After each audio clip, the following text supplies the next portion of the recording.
गांव के एक कोने में बसे छोटे से घर में रहती थी एक 9 साल की लड्ढचकी, जिसका नाम दीपिका था। दीपिका का जीवन बेहद सादा था। उसके पापा रामलाल एक किसान थे और उसकी मां सुमित्रा घर का काम संभालती थीं। दीपिका का सपना था कि वह बद्धी होकर डॉक्टर बने और अपने गांव के लोगों का इलाज करे, लेकिन यह सपना पूरा करना आसान नहीं था। दीपिका का परिवार बहुत गरीब था।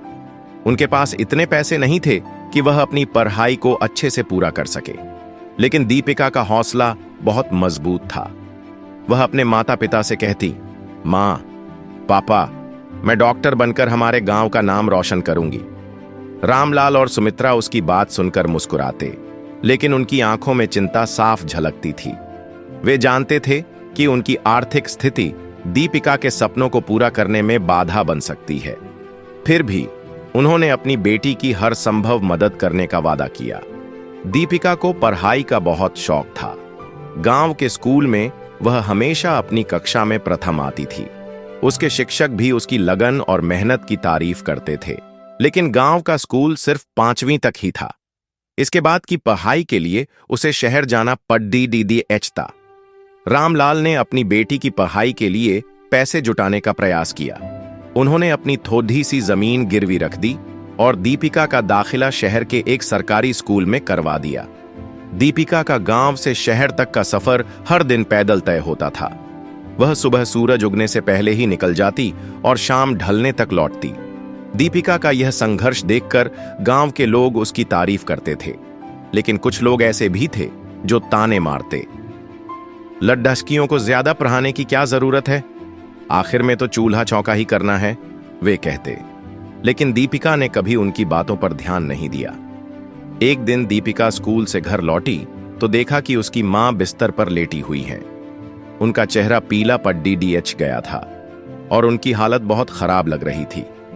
रामलाल ने उसे बताया कि सुमित्रा की तबीयत पिछले कुछ दिनों से ठीक नहीं है। दीपिका ने कहा, पापा, मां को डॉक्टर के पास ले चलिए। लेकिन रामलाल के पास इतने पैसे नहीं थे कि वह सुमित्रा का इलाज करा सके। उन्होंने गांव के वैद्य से दवा ली, लेकिन इससे कोई फायदा नहीं हुआ। सुमित्रा की हालत दिन ब दिन बिगड़ती जा रही थी। दीपिका के दिल में गहरी चोट लगी। उसने सोचा, अगर मैं डॉक्टर होती तो मां का इलाज कर पाती। यही सोचकर उसने अपने सपने को और मजबूत किया। उसने अपने पिता से कहा, पापा, मैं डॉक्टर बनकर मां जैसे और लोगों की मदद करूंगी। कुछ महीनों बाद दीपिका के स्कूल में एक प्रतियोगिता हुई। यह एक निबंध लेखन प्रतियोगिता थी, जिसमें प्रथम आने वाले को छात्रवृत्ति मिलती। दीपिका ने अपने जीवन की कठिनाइयों और डॉक्टर बनने के अपने सपने के बारे में लिखा। उसने अपने निबंध में लिखा, गांव में डॉक्टर की कमी के कारण कितने लोग बीमार होकर दम तोड़ देते हैं। मैं डॉक्टर बनकर इस स्थिति को बदलना चाहती हूं। मैं चाहती हूं कि हमारे गांव के हर इंसान को इलाज मिले, चाहे उसके पास पैसे हों या न हो। दीपिका का निबंध पहले स्थान पर आया और उसे छात्रवृत्ति मिल गई। इस पैसे से दीपिका की आगे की पढ़ाई का रास्ता साफ हो गया। रामलाल और सुमित्रा की आंखों में खुशी के आंसू थे। हालांकि छात्रवृत्ति ने दीपिका की पढ़ाई का बोझ कम किया, लेकिन घर की आर्थिक स्थिति अब भी खराब थी। सुमित्रा की बीमारी ने घर की स्थिति और कठिन बना दी थी।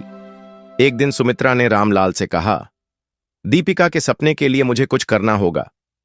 उन्होंने अपनी शादी का गहना बेचने का फैसला किया। रामलाल ने कहा, यह तुम्हारी आखिरी निशानी है सुमित्रा, इसे मत बेचो।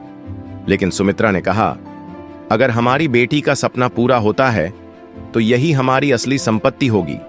सुमित्रा ने अपने गहने बेचकर दीपिका की पढ़ाई के लिए पैसे दिए। दीपिका को जब यह बात पता चली तो वह अपनी मां से लिपट कर रोने लगी। उसने कहा, मां, मैं आपका यह बलिदान कभी नहीं भूलूंगी। दीपिका ने अपनी मेहनत से अच्छे अंकों के साथ बोर्ड परीक्षा पास की और मेडिकल कॉलेज में दाखिला लिया। यह उसके जीवन का सबसे बड़ा मुद्दा था। कॉलेज की पढ़ाई कठिन थी, लेकिन दीपिका ने हर चुनौती को स्वीकार किया। उसने अपने माता पिता के बलिदान को कभी नहीं भुलाया और हमेशा उन्हें अपना प्रेरणा स्रोत माना। कई सालों की मेहनत के बाद दीपिका डॉक्टर बन गई। जब वह अपने गांव लौटी तो पूरे गांव ने उसका स्वागत किया। उसकी मां की आंखों में गर्व के आंसू थे और उसके पिता की मुस्कान में संतोष झलक रहा था। दीपिका ने गांव में एक छोटा सा अस्पताल खोल दिया जहां गरीबों का मुफ्त इलाज होता था। उसने अपने सपने को साकार किया और अपने माता पिता के बलिदान को सार्थक बनाया। यह कहानी हमें सिखाती है कि यदि हमारे इरादे मजबूत हों और हम मेहनत करने से न डरें तो कोई भी सपना असंभव नहीं है। परिवार का सहयोग और अपने सपनों के प्रति अडिग रहना हर मुश्किल को पार कर सकता है। दीपिका की कहानी न केवल प्रेरणा देती है बल्कि यह भी बताती है कि भावनाओं और रिश्तों का महत्व हमारे जीवन में कितना अधिक होता है। दोस्तों, ऐसी मजेदार या भावनात्मक कहानियां सुनने के लिए हमारे चैनल को लाइक सब्सक्राइब जरूर करें। आपका बहुत बहुत धन्यवाद।